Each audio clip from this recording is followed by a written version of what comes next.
Lo dijo él. A primera hora. Muy bien, seguimos, 7:47. El viernes 16 de mayo se van a conmemorar 12 años de la desaparición de David Romo, un joven ecuatoriano cuyo paradero sigue siendo un misterio. Romo fue visto por última vez, esto publicó Teleamazonas hace algún tiempo. Romo fue visto por última vez el 16 de mayo del 2013 en Quito y desde entonces su familia, en especial su madre y amigos, han exigido al Estado ecuatoriano respuestas sobre su desaparición. Infobae también en su momento hizo una publicación, ¿no? Refiriéndose a la desaparición de David Romo, el joven ecuatoriano cuya desaparición se volvió secreto de Estado. Las autoridades ecuatorianas no han logrado dar con el paradero del joven universitario. La investigación ha estado llena de irregularidades y de secretos. David desapareció cuando estaba a punto de cumplir 21 años. O sea, él debería estar a punto de cumplir 33 años este año. Quiero agradecer la presencia de Alexandra Córdoba, que visita nuestra mesa de trabajo, la madre de David Romo. Alexandra, ¿cómo está usted? Bienvenida. Buenos días, Alexandra. Buenos días, muchas gracias por esta invitación. 12 años después, ¿qué sensaciones, qué sentimientos se le pasan por la cabeza y por el corazón? Claro, justamente este viernes 16 de mayo son 12 años de la desaparición forzada de mi hijo. Este 31 de mayo cumpliría 33 años. Y este domingo que pasó fue el Día de las Madres, un domingo más que pasé sin mi hijo. Una investigación que se ha dado en el caso de mi hijo negligente, omisiva, donde el Estado ha tratado siempre de generar la impunidad. Cuando desde un inicio tenía todo para dar con el paradero de mi hijo, como es el teléfono celular, un teléfono BlackBerry, un teléfono inteligente, simplemente el Estado, en cada uno de esos fiscales, de esos agentes investigadores, prefirió mirar hacia otro lado, de tal manera que ha dejado pasar 12 años en los que no sabemos exactamente en qué lugar estaba mi hijo a las 10:22 de la noche, hora en la que yo hablé por última vez con David. No sabemos dónde está el teléfono celular, no sabemos cuál es el teléfono celular. Esas llamadas no se ha hecho la traza de esas llamadas antes y después de su desaparición. Eso, sin ser investigadores, lo más lógico, lo que se debía hacer. Pero hemos transcurrido 12 años y hasta el día de hoy esa respuesta no existe. Alexandra, desde este espacio también destacamos esa valentía de poder estar en medios de comunicación, afuera de Carondelet, 12 años seguidos buscando justicia y reparación también para David Romo. En ese sentido, quisiera preguntarle cómo va el tema legal, qué se ha retomado, qué se ha pausado. Entiendo que incluso el año pasado se iba a reiniciar la audiencia de juzgamiento contra 5 personas. Si nos puede explicar si eso en efecto se dio así, cómo está el proceso legal. Bueno, a los 5 años de la desaparición apareció un general Arauz que manifestó en medios de comunicación que había resuelto el caso, que sabía todo lo que le ocurrió a mi hijo y quiénes eran los responsables. Pero resulta que en esa audiencia lo único que se pudo demostrar es que la fiscalía y la policía armaron un caso con la única finalidad de que el caso que tanto les ha molestado se cierre. Pero lo armaron de una manera en que fueron ellos quienes desaparecieron a mi hijo en esa sala de audiencia, donde para desaparecer a David, para cerrar el caso, me llevaron al Camal Metropolitano a faenar un cerdo, a cortarlo en la mitad, a sacar sus vísceras, a trocearlo en pedazos y una de esas partes a quemarlos en una parrilla, en un soplete en el Camal Metropolitano. ¿Por qué? ¿Por qué hicieron eso? Porque eso era lo que quería demostrar la fiscalía, que mi hijo estaba hecho cenizas. Pero en plena audiencia recibe el fiscal una llamada del 1-800 delito donde le manifiestan que el cuerpo de David Romo está enterrado en el sector de Calderón. La fiscalía en esa audiencia pide suspenderla porque tiene que salir a buscar el cuerpo de David. Es decir, la fiscalía y la policía demostraron que esa farsa que armaron se les cayó ese día, porque la fiscalía salió a buscar el cuerpo de David, en lugar de estar en la audiencia demostrando una teoría de asesinato con incineración. Ante todas las pruebas y evidencias que se presentaron en esta audiencia, simplemente la policía quedó desnudada y la fiscalía también. Estas personas, los presuntos responsables, salieron inocentes, pero sí una investigación en contra de fiscales, policías y jueces, porque se dio una nulidad, Una nulidad que es a costa de cada una de estas personas que participaron en este proceso. Han transcurrido 12 años en los que no se han llevado una investigación como debe ser. El día 16 de mayo del 2013 que yo fui a colocar la denuncia, simplemente me dijeron no, porque su hijo debe estar en la playa. Desde ese momento empezaron los estereotipos para una víctima que no está para defenderse. Y en lugar de recibir la denuncia, simplemente cada uno se fue para su casa y no pasó nada. Hagamos una mirada retrospectiva, sobre todo para que nuestra audiencia, nuestro público, tenga conocimiento de qué fue lo que pasó. Ese 16 de mayo, ¿qué fue lo que ocurrió? El 16 de mayo del 2013, como un día normal, mi hijo fue a clases, dio exámenes, están los trabajos, las evidencias, lo que los profesores manifestaron. Estuvo en clases. Estuvo en la clases Universidad Central. En la Universidad Central, en la Facultad de Comunicación. A eso de las 9 de la noche sale a su casa. La rutina de David era salir de la universidad, coger el metrobús que lo llevaba hacia la Ofelia y de la Ofelia hacia la mitad del mundo donde yo le esperaba a mi hijo. Tomaba un alimentador para la mitad del mundo. Exacto, esa era la rutina. Pero hasta el día de hoy no hay nada técnico ni científico que demuestre eso. Pese a que la Fiscalía y la Policía nunca me ayudó, empezamos nosotros la búsqueda de David. Y como es lógico, yo empecé por las unidades de transporte. Yo no conocía las unidades de transporte porque yo me manejaba en mi propio auto. Y es por eso que yo comencé a seguir a un bus. Y ese bus coincidencialmente fue a la parada de Rumicucho. Pero no es porque mi hijo haya estado ahí.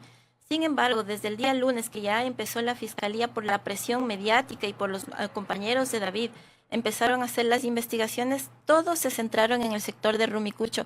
Y hasta el día de hoy no entiendo el por qué, si solamente era una búsqueda que hacía una madre que no sabía dónde estaba su hijo cuando el Estado le negó buscarlo. Y posteriormente yo puse la denuncia por desaparición de David. Y esto no se hizo. Empezaron por un proceso de asociación ilícita que nada tiene que ver con la desaparición. Luego se fueron al robo del teléfono celular. Pero, ¿por qué asociación ilícita? ¿Cuál fue el argumento? Porque no sabían qué hacer con el caso de David desde el primer inicio.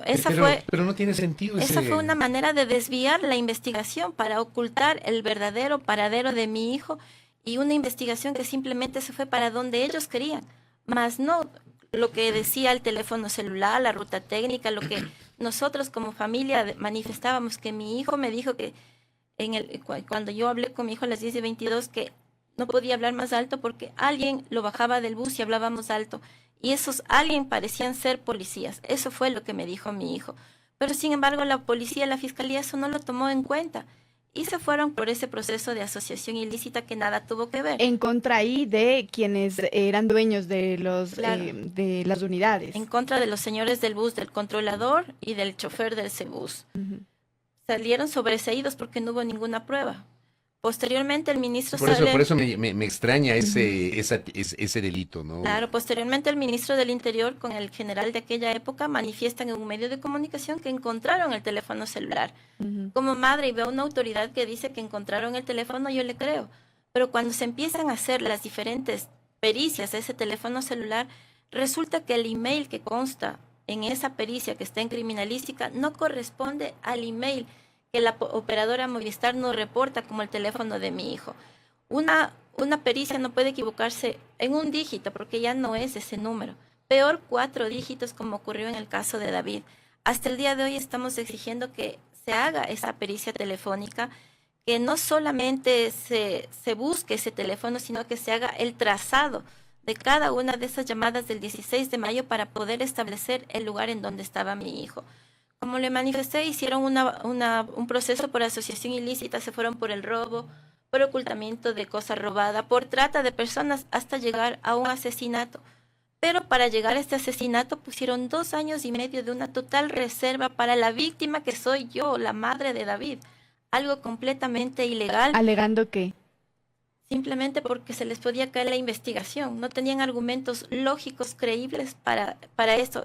Aquí fue donde armaron este asesinato monstruoso, como le dije, sin pruebas técnicas, sin pruebas científicas.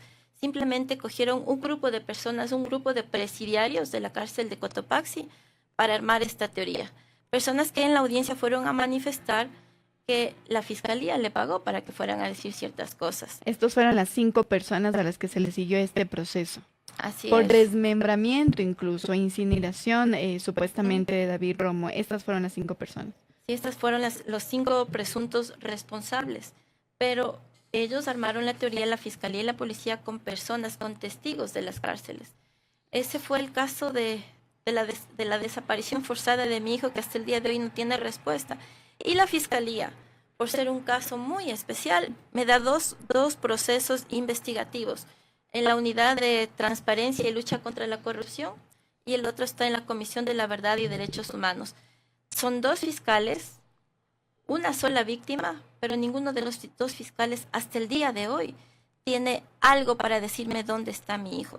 Con mi abogado, con mi defensa técnica, hemos interpuesto varios oficios, varias diligencias que simplemente siguen rezagándose para no dar respuesta y mantener la impunidad. El caso de mi hijo está ya en instancias internacionales.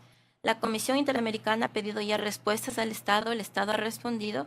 Estamos ya esperando que la Comisión nos dé su veredicto de aceptar el caso. ¿Qué le respondió el Estado ecuatoriano a la Comisión Interamericana de Derechos Humanos? El Estado le respondió con las mismas negligencias y omisiones que ha venido tratando todos estos años. A decir que se ha hecho 1.000.000 de diligencias, pero esas diligencias no han servido. Tanto así que hay un teléfono celular que hasta el día de hoy no se sabe dónde está. No sabemos de quién es el teléfono celular que está en criminalística.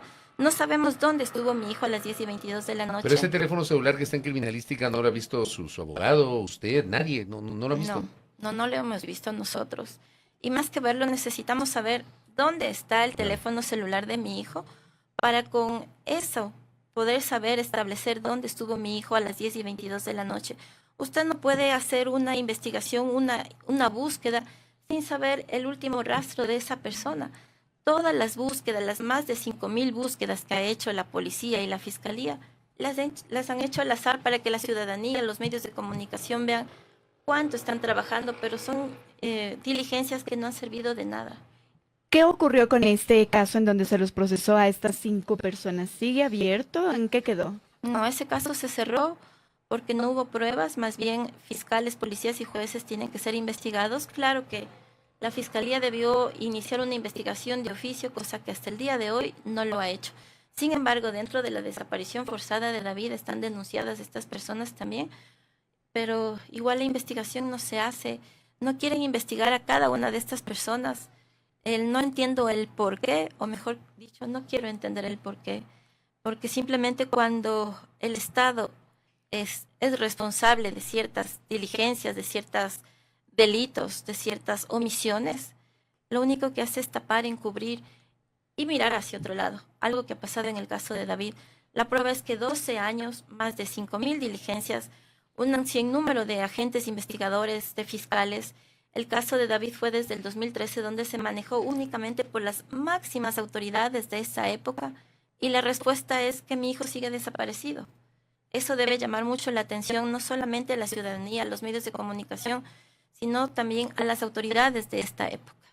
En este momento no hay procesos judiciales abiertos vinculados a la desaparición de David Romo. Está una investigación, sí, en la Comisión de la Verdad y Derechos Humanos, una investigación que, pese a que es por graves violaciones a los derechos humanos, está dormida en esa fiscalía que la maneja el señor Meneses. Yeah. Y también el fiscal Burbano. O sea, es el único proceso que está abierto. Es el único proceso que no se mueve para absolutamente nada. ¿Pero cuánto ha avanzado en esa comisión?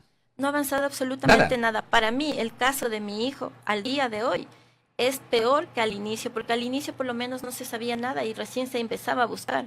Pero ahora son 12 años en los que pudieron hacer un sinnúmero de diligencias, un sinnúmero de actuaciones para dar con el paradero de mi hijo, pero simplemente siguen tapando, encubriendo, fomentando la impunidad. ¿Por qué usted cataloga la desaparición de su hijo, de David Romo, como desaparición forzada?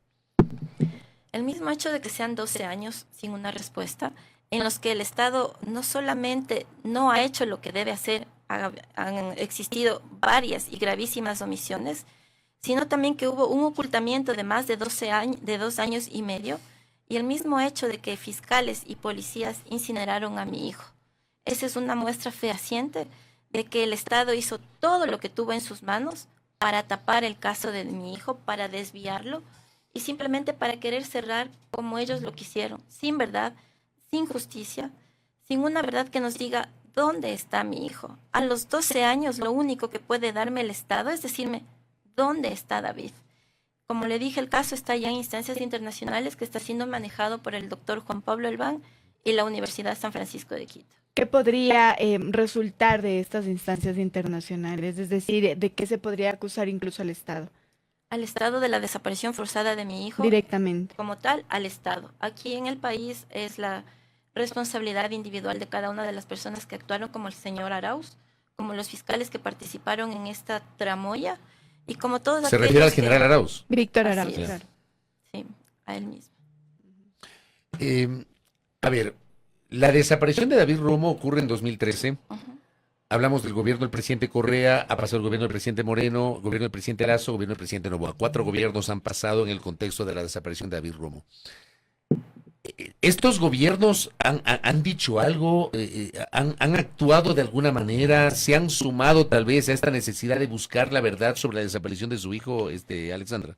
No se han sumado a eso, tomando en cuenta que es la responsabilidad de ellos, aunque Por eso mi pregunta. sí, este gobierno, la asamblea liderada por la asambleísta Inés Alarcón, hizo un estudio de todo lo que tiene que ver con el caso de David y otros casos más, con lo del señor Arduino Tomasi, donde habla de las más de 7,000 muertes, pero también habla del tema de la desaparición forzada de mi hijo, donde pide ciertas diligencias a la Fiscalía General del Estado, que retome el caso, que lo vuelva a reabrir, pero con una investigación prolija, eficiente, ágil. Está ahí en ese informe, que lo pasaré justamente el día viernes a todos los medios de comunicación y a todo el país, porque deben saber qué fue lo que ocurrió desde el 2013, periodos antes también, pero más desde el 2013, donde las desapariciones aumentan enormemente, y lo manifiesta el informe no solo del señor Arduino Tomasi, sino también de la comisión que lidera la asambleísta Inés Alarcón. El día viernes va a haber también un evento se llama Ecos de la Ausencia, y esta es una jornada por la memoria, la justicia, la vida y la verdad por David Romo y todos los desaparecidos. ¿De qué va a tratar, Alex? Así es, justamente este viernes 16 de mayo se cumplen 12 años de la desaparición de mi hijo, y lo que he querido visibilizar aquí es que David está desaparecido hasta el día de hoy, pero junto con él también existen miles de personas desaparecidas. Que esa memoria no se pierda. Mientras exista una sola persona que piense en ellos, que reclame por ellos, que denuncie que están desaparecidos y que exijan verdad y justicia, esas personas seguirán vivas, latentes, no solamente en el corazón, en la mente de la ciudadanía, sino sobre todo en el del Estado. El Estado, que es quien tiene que darnos una respuesta, el que tiene que hacer todo lo posible para dar con el paradero de cada una de las personas desaparecidas, y sobre todo generar políticas públicas, políticas de prevención, de seguridad, para que en Ecuador no vuelvan a desaparecer más personas. No puede ser posible que todos los días simplemente se engrosen las cifras de estas personas que siguen desaparecidas. No me imagino cómo se debe sentir usted a la interna, Alexandra, pero le pregunto a usted, ¿cómo ha logrado sobrellevar estos 12 años usted en lo personal, en lo familiar? No sé si en su casa, ¿cómo trata de honrar la memoria de David? ¿Cómo lo maneja en lo personal, Alexandra? Bueno, desde que David desapareció he tenido el apoyo de los amigos, compañeros, de personas que sin conocerme han estado ahí luchando. ¿Es su único hijo? No, tengo otra hija Ya. más. Los medios de comunicación también, que han sido parte de esta lucha de diferente manera. Personas, mujeres sobre todo, que sin conocer a David se han unido y han dicho: nosotros somos las madres de David también. Mi familia, que está ahí pendiente de todo, apoyándome. Y son estos actos también, estos eventos, que ayudan a mantener viva la memoria, no solamente de David, sino de todas y cada una de las personas que están desaparecidas. He seguido viva hasta el día de hoy, y en esta lucha, porque me quitaron a mi hijo que simplemente estaba por cumplir 21 años, tenía muchos proyectos de vida, muchos sueños. El día de hoy posiblemente podría estar en un micrófono como ustedes, en un medio de comunicación, o creando guiones como él soñaba hacer, o simplemente siendo un excelente abogado como también era su sueño. Pero sin embargo, todo eso se truncó porque alguien lo desapareció, y ha existido un Estado que no ha dado una respuesta. Esta lucha seguirá hasta encontrarlo, hasta encontrar a David, hasta saber qué sucedió, y hasta que cada uno de sus responsables sean sancionados, porque no debemos permitir que se repitan hechos como los de David. ¿El Estado ecuatoriano le ha brindado algún tipo de asistencia a usted? ¿Algún tipo de acompañamiento a usted? El Estado no me ha brindado absolutamente Nada. nada. Y los únicos que han estado acompañando son la Defensoría del Pueblo, pero porque con escritos he solicitado el acompañamiento por ser una entidad de derechos humanos que debe estar presente como parte del Estado. Pero ese acompañamiento no existe. No existe en el caso de David y estoy segura que no existe en miles de otros casos tampoco. Qué barbaridad. Oiga, Sí. Alexandra, saludo su fortaleza. Créame, Así no me imagino qué debe estar pasando por su cabeza, cómo debe sentirse, pero saludo su fortaleza, fortaleza para enfrentar 12 años de lucha y no desmayar y venir a los medios, obviamente. Como se lo dije alguna vez en alguna entrevista que le hice en otro medio donde tenemos el programa, se lo digo ahora acá en la radio, usted cuente con nosotros siempre. Nosotros estamos permanentemente pendientes de la información y ojalá que esto en algún momento se esclarezca porque lo mejor que puede ocurrir es saber la verdad. Así Alexandra, es. un abrazo fuerte, gracias. Muchas gracias. Les esperamos este 16 de mayo en la Universidad Central en la Facultad de Comunicación a las 9:30. Es un momento para honrar la memoria, para evitar que esta memoria se pierda, porque el momento en que simplemente olvidemos seremos parte de esa complicidad. No podemos mantener ese silencio y esa complicidad. Tenemos que dar una respuesta, porque yo sé que esa noche alguien debió ver lo que sucedió con mi hijo, alguien debió ver quién es el responsable. Y espero que con el tiempo esa persona pierda el miedo, que es el miedo que deben perder todos los ciudadanos para denunciar hechos como estos hechos atroces de desapariciones forzadas en el Ecuador. Gracias, Alexandra, Alexandra. muchas gracias. Alexandra Córdoba, que ha estado con nosotros, madre de David Romo, relatando estos 12 años de incertidumbre y de lucha por saber qué pasó con su hijo, desaparecido el 16 de mayo del año 2013. 8:09, pausa. Primera plana. Todas las noticias, todas las voces.